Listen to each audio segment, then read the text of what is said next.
نعمل ايس تي حلو جدا، غير مكلف بالمره، صحي جدا. وهاديكوا اختيارات كتير علشان الناس اللي بتعمل ريجيم او عايزه تشرب حاجه صحيه. تمام. فانا معايا هنا كوبايتين من الشاي. عملت ايه؟ جبت مج كبير قوي من الميه، غليته وحطيت فيه 3 باكيتات من الشاي، وحطيت فيه الشاي 5 دقايق، وشلت الباكيتات عشان ما يبقاش تقيل قوي ومر، وحليته بالتحليه اللي انا عايزاها. اقدر احليه بعسل نحل. لو انا بعمل رجيم عندي ستيفيا، لو انا ما بحبش عندي سكر بني، عندي سكر ابيض. الطريقه اللي تعجبكم تقدروا تستخدموها. فانا حليته بكميه السكر اللي انا شايفاها تمام بالنسبه لي. طيب الشاي ده شاي اسود، ممكن شاي احمر، ممكن شاي اخضر لو انا عامله ريجيم وعايزه شاي صحي. تمام. في ناس بتحب قوي بعد كل وجبه تشرب شاي اخضر علشان ينزل نسبه الدهون في الجسم، وفي نفس الوقت هو صحي ومش ضار بالمره. فبدل ما نشربه سخن في الحر اللي احنا فيه، احنا هنشربه ساقع، هناخد نفس الفايده ونفس القيمه الغذائيه ولكن ساقع الحر. فالوصفه دي هنحضرها في دقايق، مش هتاخد معانا وقت اطلاقا خالص. انا عملت الشاي، وبعد ما عملته سبته في التلاجة بس نص ساعه على ما جهزنا كل المكونات دي، وهنبدا نشتغل على طول. يبقى مج شاي كبير قوي، كبير او كوبايتين، عليهم 3 باكيتات من الشاي، حطيتهم 5 دقايق. اول ما عمل لون، هو مش تقيل بس هو الشاي بتاعي اسود مش احمر، انا مستخدمه نوع كده. شلت الباكيتات وسبته يسقع في التلاجة، وحليته وحطيت له سكر، انا حليته خلاص. طبعا معايا تلج عشان ساعه التقديم، وده ورق كركديه. انا هديكوا اختيارات وتقدروا تعملوا النوع اللي يعجبكم. انا معايا ورق الكركديه، هنقعه في ميه سخنه وهسيبه شويه وبعدين اشتغل بيه.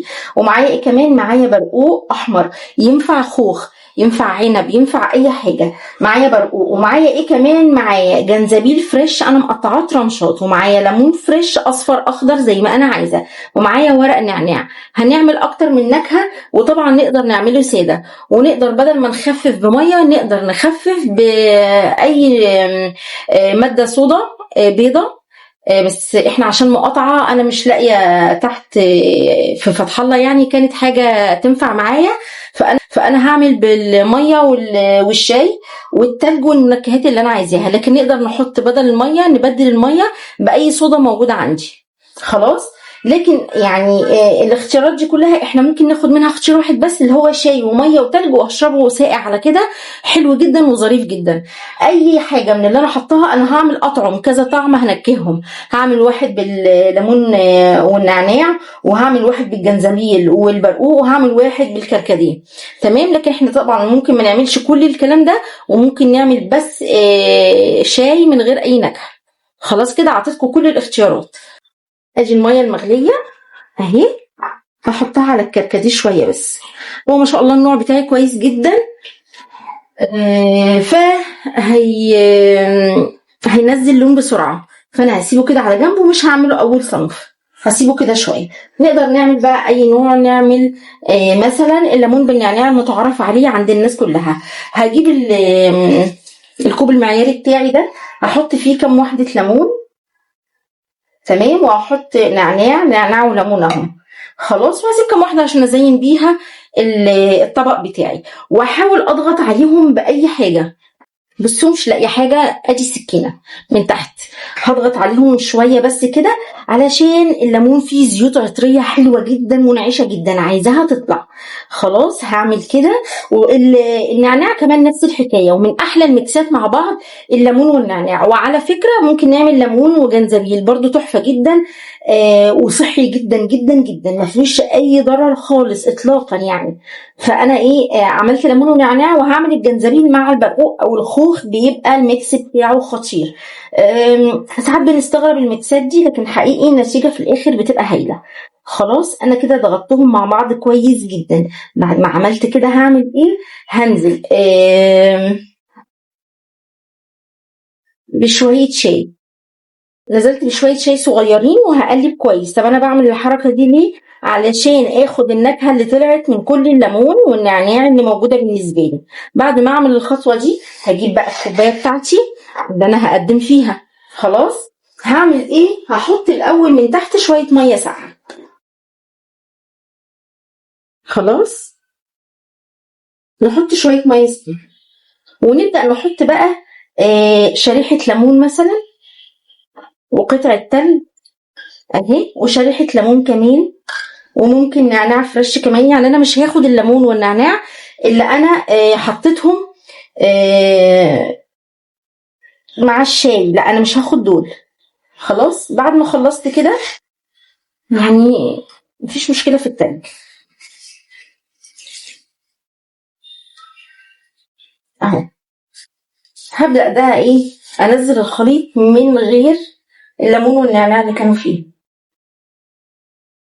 ودي احلى ليمون بالنعناع بالشاي ايس تي، حلو جدا جدا، صحي جدا. بصوا منظره عامل ازاي، رائع رائع رائع. خلاص ادي اول نوع بالنسبه لي بمنتهى السهوله. طيب نعمل بقى النوع اللي وراه. انا هجيب مثلا البرقوق ده وهقطعه شرايح،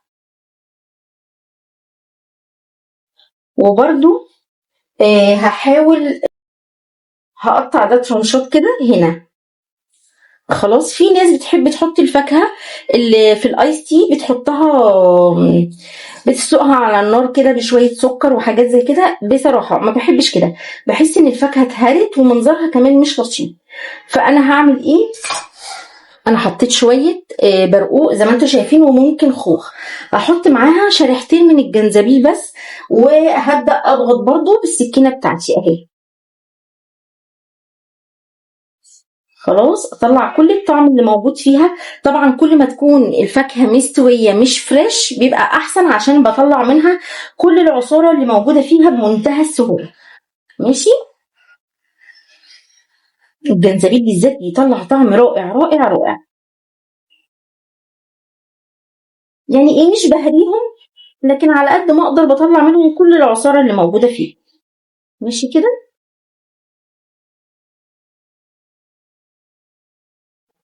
وبعد كده هحط شويه شاي اهو، وهقلبه كويس جدا. قلبت الجنزبيل مع البرقوق ونزل النكهه بتاعته كالعاده.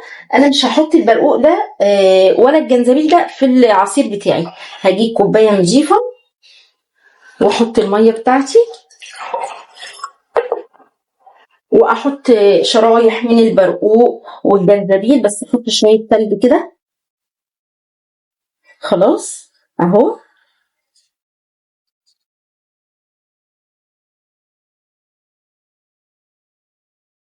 طعمه لطيف جدا في الصيف، ظريف، مش مكلف. انا مش مضطره احط الفاكهه اصلا اهو. واحط شويه جنزبيل كمان، شريحتين اهو، هيدوا طعم خفيف وظريف. تمام. وهاجي بقى على الشاي اللي انا عملته.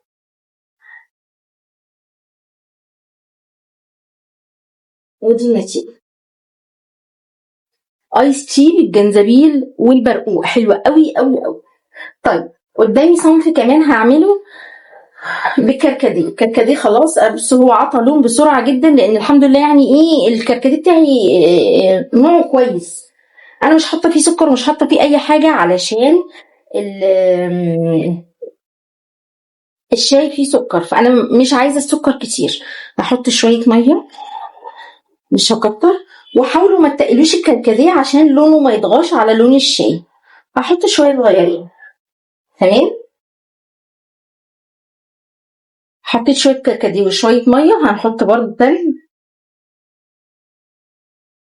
لكن لو عندي شويه رمان اقدر اضيفهم، بيبقى الكوكتيل رهيب بالرمان.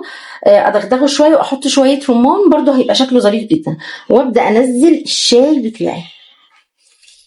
بصوا ادي كركديه بالشاي. تمام. كل ده هينفع بالشاي الاخضر، مش هيقول لا. اعمل كمان واحد ساده خالص بقى. يعني هجيب الميه بتاعتي، ميه طبعا عشان الشاي اللي انا عاملاه مركز تقيل يعني.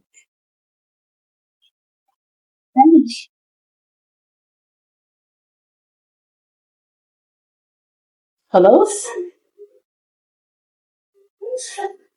ينفع اقدمه لضيوفي، حقيقي حلو جدا ومنعش، وشاي احنا شربنا شاي في الاخر.